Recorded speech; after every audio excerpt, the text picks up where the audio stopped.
Fox Talk tonight. Boy, wrap your head around this. UFO sightings are skyrocketing in 2012. And we're barely 2 weeks in. Eyewitnesses reporting strange things in 36 out of the 50 states. And yeah, Florida's included.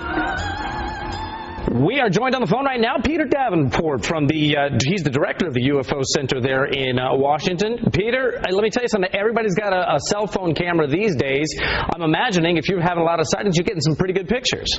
Well, we get some pictures, but the overwhelming majority of them are of low quality, as you say, from those cell phones.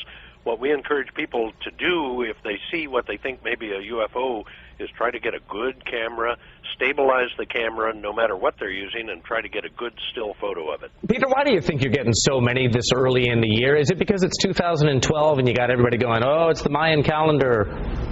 I'm not one of those who believes that there's anything special about 2012, Bob, but I just before this program, I reviewed our database. We took 110 reports on New Year's Eve. 13 of them are from Florida, and something is going on. I think it's picked up dramatically, the number of reports we're receiving, but what it means, I have no idea. What's the best picture you've ever seen, the best UFO you've ever seen, or at least seen a picture of? Well, it's hard to say. I think the McMinnville, Oregon photo back in 1951, May of 51, was probably one of the best, but there have been some good ones since that time. There were some good ones captured during the Phoenix Lights event of March 13th. Yes, I've seen those.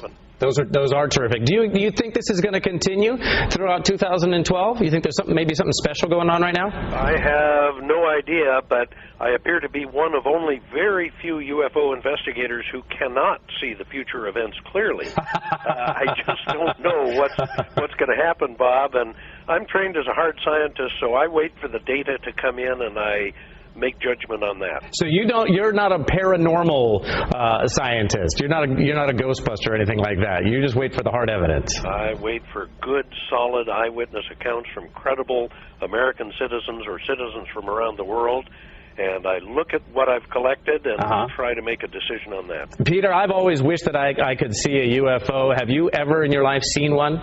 Have. In fact, I saw a doozy of a sighting here out in eastern Washington on I think it was the 17th of October last year, 2011.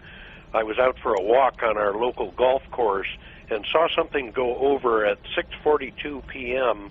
for which I have absolutely no explanation.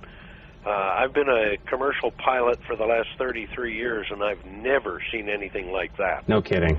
Well, it's fascinating to be sure, and hopefully we'll get people to go to your website and take a look and see those photos for themselves. Peter, we appreciate you spending some time with us today. Thank you very much for your interest, Bob.